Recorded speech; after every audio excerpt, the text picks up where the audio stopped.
Alors, je vous retrouve pour ce tuto en vidéo. Pour cette nouvelle création, je vais travailler notamment avec les tampons Show and Flower. Donc, vous voyez la fin de ma création et je l'ai juste posé sur un papier rose pour la faire ressortir. Alors là, vous voyez à l'image, j'ai sorti donc plusieurs planches de tampons de la dernière collection, donc Soleil Levant. Et j'ai également les papiers du Junk Journal. Alors, je ne sais pas si je vais les découper, ce que je vais faire. Pour l'instant, j'ai juste dans l'idée de les conserver comme ils sont. Et puis, je verrai après si je les découpe ou si je fais du collage avec. Voilà. Donc, là, vous voyez à l'image, j'ai tamponné donc la geisha. Je suis sur du papier Arches en 300 grammes par mètre carré. Donc, c'est un très bon papier aquarelle. Bien que, je vais vous dire, c'est la première fois que je l'utilisais et je n'étais pas très à l'aise. J'ai pas trop l'habitude de ce papier. Et il faut que je trouve le papier. On a chacun nos préférences. Je les ai pas tous encore en main. J'en ai pas non plus énormément. Je les ai pas tous testés. Et j'ai un petit peu de mal. Alors, il est vrai que j'ai un peu de mal aussi avec l'aquarelle. C'est pas facile, vous savez, le dosage de l'eau. En tout cas, ce fut pas si facile que ça avec ce papier-là, en fait. Voilà, je m'attendais en fait à quelque chose de plus facile. Alors, comme vous voyez à l'image, eh bien, j'ai repris un petit peu l'idée du kimono sur la planche. Alors, cette planche-ci, je la reprends. Eh bien, c'était la planche kimono, justement. Donc, j'ai repris un petit peu l'idée du kimono long et j'ai voulu lui faire un grand kimono avec... je voulais qu'il soit vaporeux, voyez. Donc, j'ai opté pour faire le dessin comme ça avec des voilages, comme ça, comme s'il y avait du volume, s'il y avait de la douceur, quelque chose de doux et de très long en fait. Alors je me suis amusée, je vous l'ai mis en accéléré parce qu'il n'y a rien de très intéressant. Je suis surtout avec un tout petit critérium très fin, c'est un Muji que j'utilise là et j'utilise également, vous le voyez à ma droite, j'ai une gomme traditionnelle mais j'ai aussi la petite gomme Mono Tombow qui est très bien avec des petites cartouches également de gomme qu'on met à l'intérieur et ça me permet d'avoir un gommage plus doux avec ce crayon gomme, de moins altérer mon papier également. Je pouvais utiliser la gomme mie-de-pain, mais là en l'occurrence, comme j'ai les traits du tampon, je vais être obligée après de reprendre chacun de mes traits et je vais le faire avec un micron, c'est un feutre et j'ai choisi la taille 0,4 pour repasser sur tous les traits que j'avais donc fait au crayon à papier. J'ai choisi donc un feutre permanent, faites attention quand vous faites ça. Donc vous pouvez prendre les Unipin, je crois qu'il y a les Staedtler et donc les microns, les petits microns et vous avez différentes tailles à chaque fois. Donc vous choisissez en fonction de votre tamponnage bien sûr.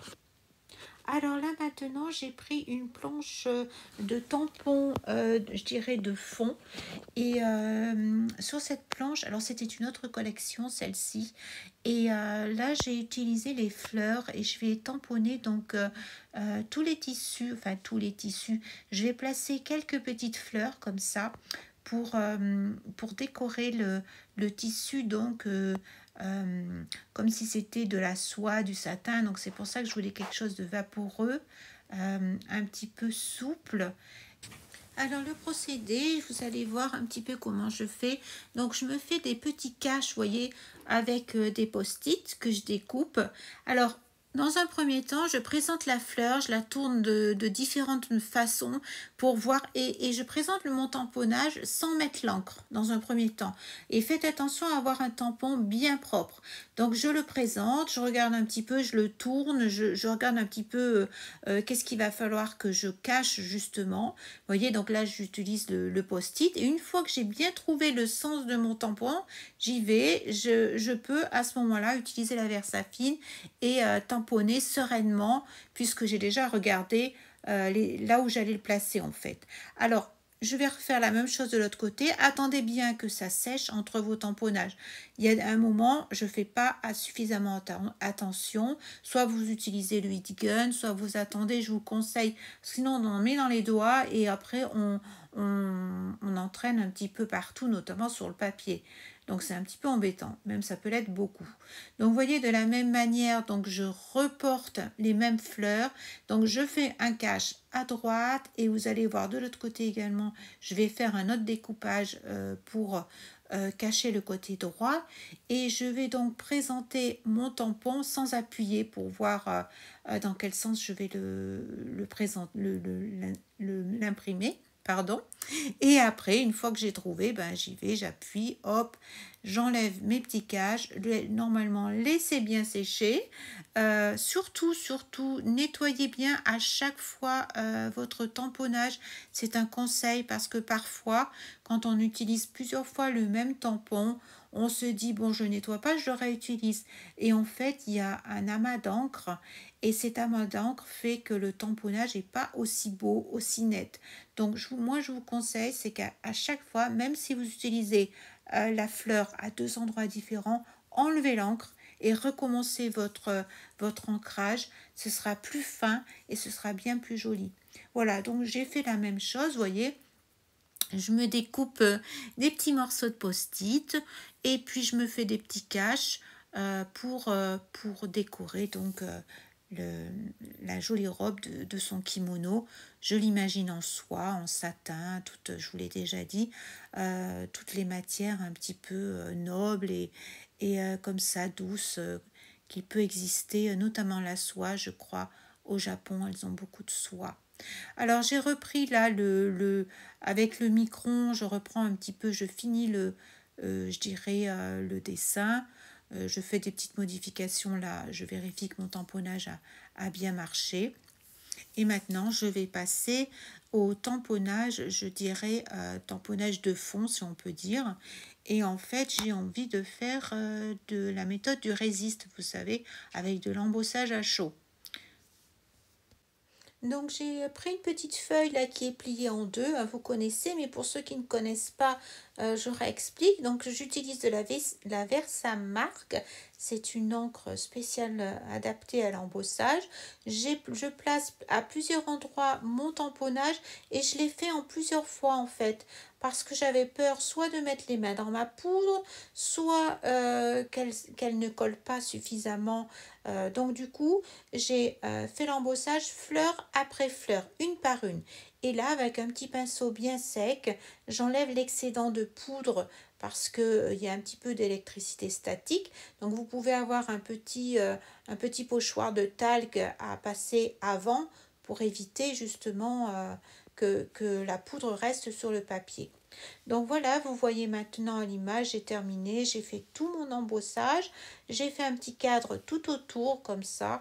Donc de la même manière que mes tamponnages avec la Versafine claire, j'ai présenté et puis au fur et à mesure de la constitution, je dirais, de la page, comme je vous le disais, j'embossais au fur et à mesure pour être plus sûr de ne pas faire d'erreur parce que on a vite fait, je trouve, en tout cas moi, qui suis parfois maladroite, j'aurais vite fait de mettre un coup le coude, un coup le poignet, je dirais toute la poudre pourrait partir.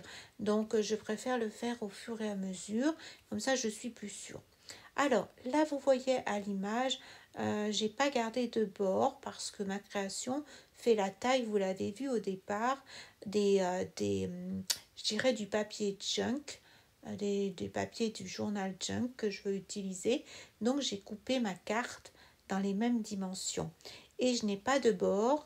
Du coup, comme j'ai fait l'embossage, je ne voulais pas réduire en mettant du masking tape tout autour, en collant ma plaque. Donc j'ai fait des petits ronds comme ça et avec mon scotch adhésif, là, le masking tape. Et ça me permet de plaquer un petit peu je dirais ma création, ma feuille, tout simplement, je vais faire de manière à pouvoir la lever comme ce que je viens de faire à l'image. Si je fais l'aquarelle, je veux pouvoir, s'il y a trop d'eau, vous voyez, la tenir et puis mettre les mains dessus, hein, ne serait-ce que les mains, sans avoir à mettre les mains dans l'aquarelle. Donc là maintenant, je vais utiliser du fluide de masquage. Alors moi, j'ai du fluide de la marque PBO.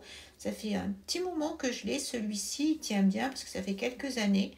Alors, vous voyez, je le mets un petit peu dans une coupelle. C'est pour éviter de le laisser trop longtemps à l'air libre parce que j'ai pas envie qu'il y ait une pellicule et d'ailleurs, je fais ça et vous voyez, je le fais exprès pour que ce soit plus facile et pas renverser je dirais, le matériel sur ma feuille. Et puis, dans un premier temps, c'était effectivement pour qu'il ne sèche pas.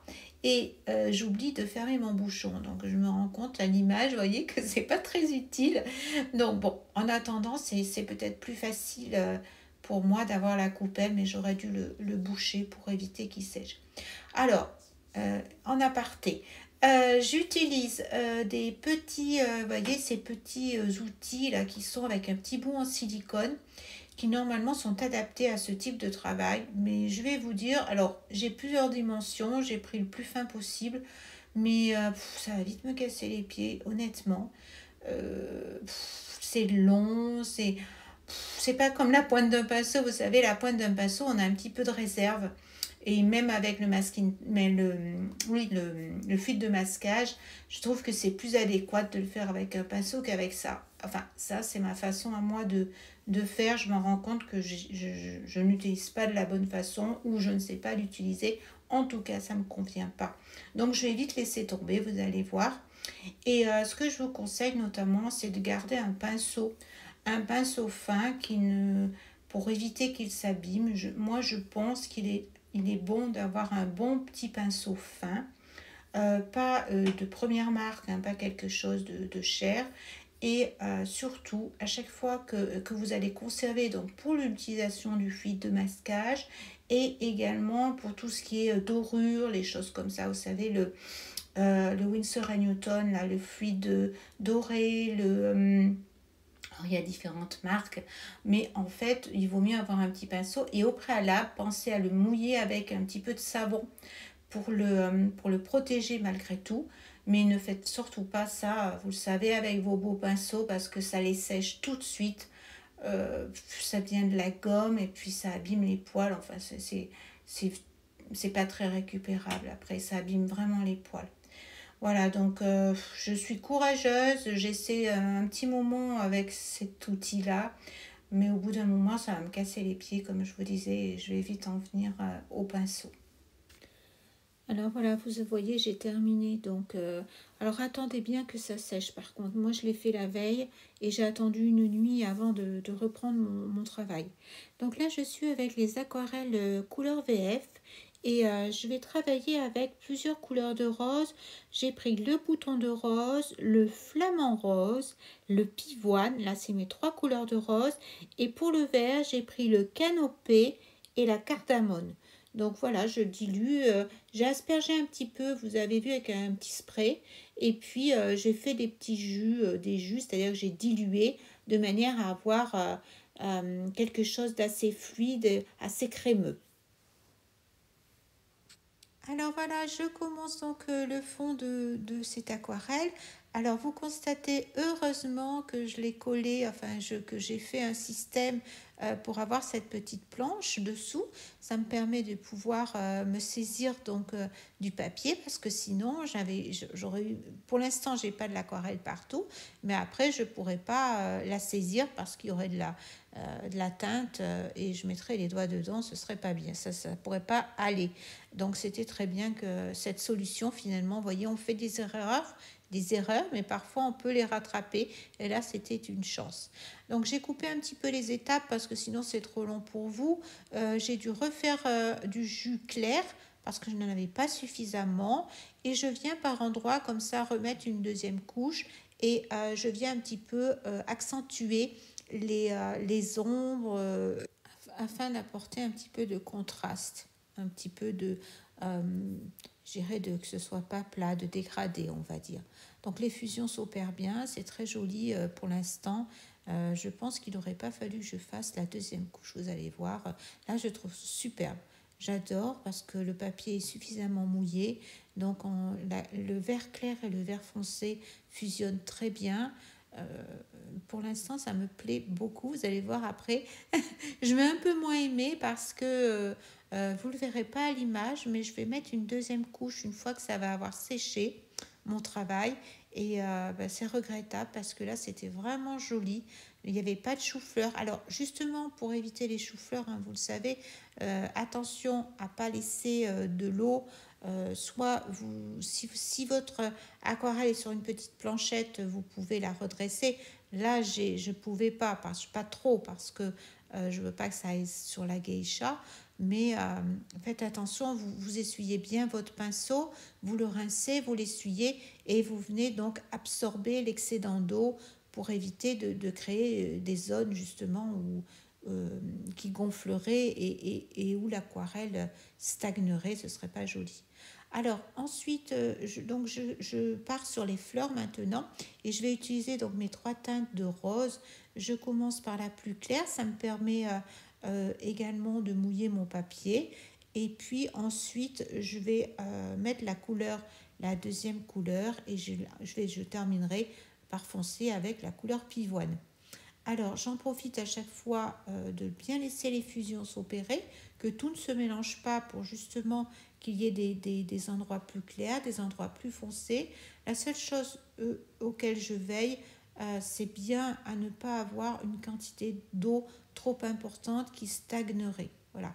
Donc, dans ce cas-là, je me répète, je rince mon pinceau et j'aspire donc l'eau qui est en trop grande quantité. Voilà. Donc je m'amuse comme ça, je reprends un petit peu les contours par la suite de la geisha, je remets un petit peu de vert et je pense que je vais reteinter, je vais refaire de la teinte ou je vais laisser sécher un petit peu. Voilà, donc j'ai mis 2 couches sur mon fond. Maintenant, je suis avec les crayons de couleur et j'ai choisi de reprendre un petit peu mes fleurs avec les polychromos. Donc, je vous mettrai en barre de description du matériel que j'ai utilisé, notamment le combo des crayons de couleur là dans les tons de rose. Alors maintenant, je regarde un petit peu mon fond. Je trouve que la couleur cardamone l'emporte trop. Je vais revenir à la couleur canopée qui était un peu plus jaune. Donc j'ai fait plusieurs essais avec des Distress Oxide. Et j'ai essayé avec des verts, ça ne me convenait pas. Donc je suis partie avec la Fossilicette Umber, qui est un jaune un petit peu tonique, entre le moutarde et le jaune. Et je trouve que ça allait super bien.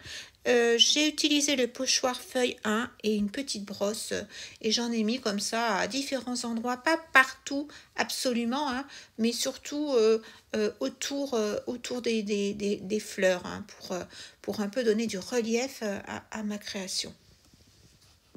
Maintenant, je vais passer à la colorisation du kimono. Alors, je reprends mes couleurs les mêmes couleurs que j'ai utilisées donc pour faire mes fleurs, hein, pour ne pas changer.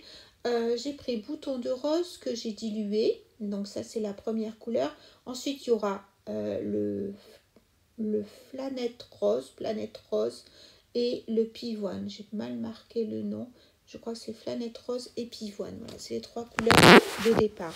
Donc là, je suis avec bouton de rose. Vous voyez, je l'étale, je l'ai dilué quand même. J'ai fait un jus clair dans un premier temps. Le masking tape, pas le masking tape, le fluide de masquage, pardon, a bien séché, hein, puisque je vous ai dit que je l'avais fait la veille. J'ai bien attendu pour pas avoir de mauvaises surprises.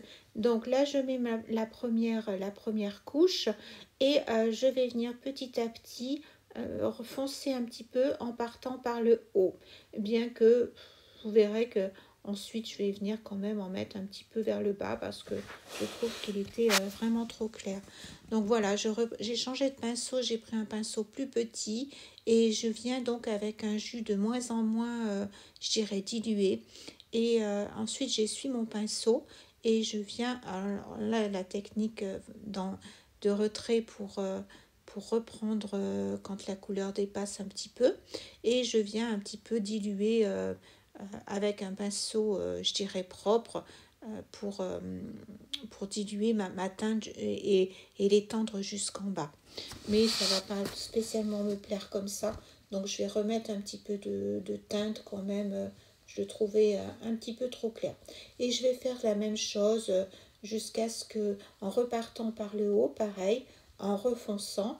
Et vous verrez par moment, voilà, je pense que c'est là maintenant, j'effectue des retraits avec mon pinceau. J'ai un petit sopalin. Je viens rincer mon pinceau et j'effectue le retrait de l'aquarelle avec ce pinceau, vous voyez. Là, j'ai encore des petites taches qui sont, des petites choses qui ont dépassé. Mais je vais venir donc effectuer des retraits pour qu'on ait une sensation de pli avec des nuances. Vous voyez, c'est ce que je fais là.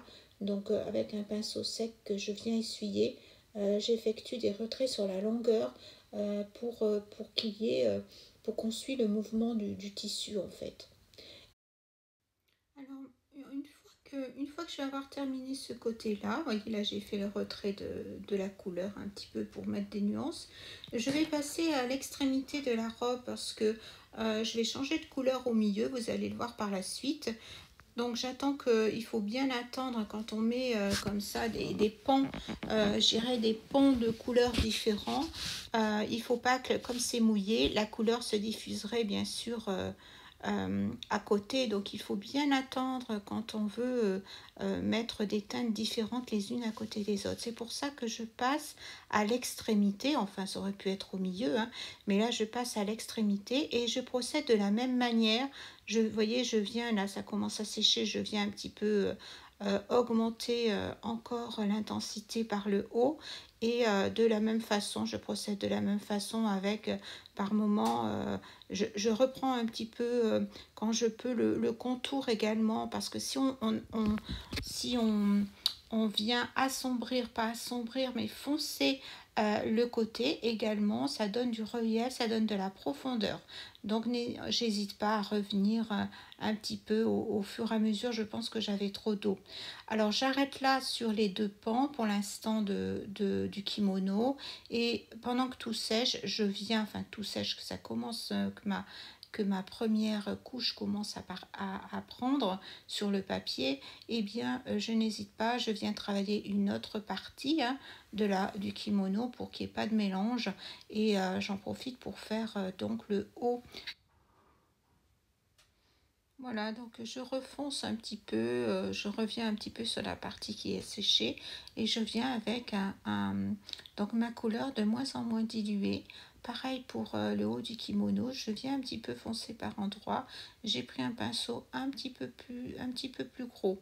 Maintenant, je vais faire la couleur peau. Alors pour cela, j'ai pris chez Winsor & Newton, j'ai pris un rose de Garance et j'ai pris un jaune de Naples. Alors j'ai commencé par mettre un petit peu de jaune, c'est ma couleur je dirais principale et je viens mettre un petit peu de rose dans ce jaune. Je dilue bien hein, de manière à ce que ce soit homogène et une fois que j'ai trouvé la couleur, alors c'est pas très compliqué, vous rajoutez du rose. Si vous voyez, vous faites un petit test, si vous voyez que c'est trop rose, et eh bien vous remettez un petit peu de jaune jusqu'à ce que vous trouviez la teinte qui correspond. Et ensuite, une fois que ça a séché un petit peu, je suis venue avec bouton de rose, le rose que j'ai utilisé depuis le départ, et je suis venue lui en mettre un petit peu sur chacune de ses petites joues. Voilà, donc je continue le kimono, et là je suis avec la teinte, je crois, la plus foncée. Je ne sais plus, j'ai un doute, mais je crois que oui. Alors, il s'agit de la teinte pivoine. Alors, pareil, hein, je procède exactement de la même façon que pour les premiers pans du kimono.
Alors, j'ai eu envie d'utiliser de l'or pour les pans, pour souligner les pans de son kimono.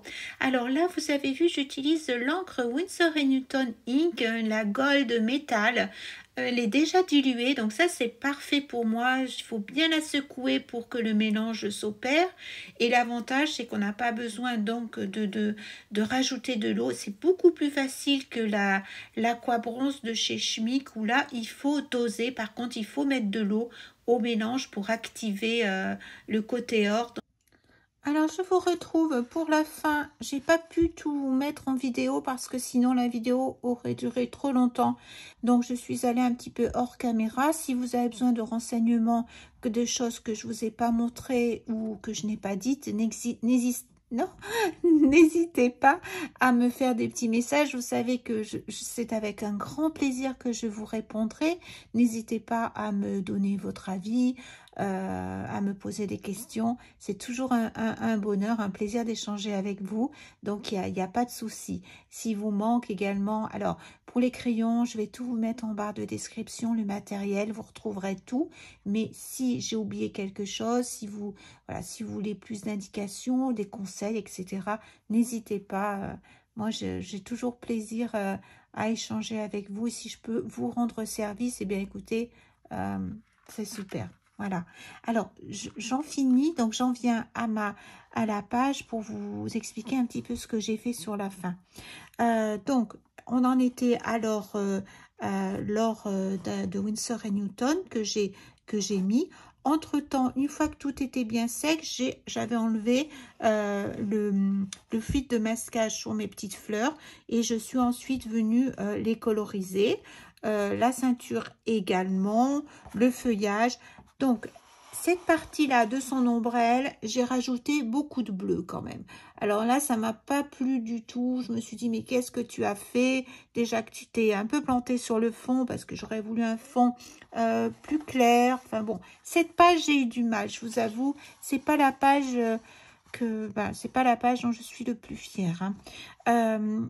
Là, j'ai utilisé les muséums. Il n'y avait pas grand-chose à faire. J'ai utilisé mes muséums, c'était très facile. Ensuite, du coup, pour rappeler un petit peu ce bleu, le jaune, on en a un petit peu dans les fleurs. J'en ai mis un petit peu dans les fleurettes. J'ai utilisé la planche de tampon fleurs et j'ai repris ces deux titres. Les fleurs escales sensorielles.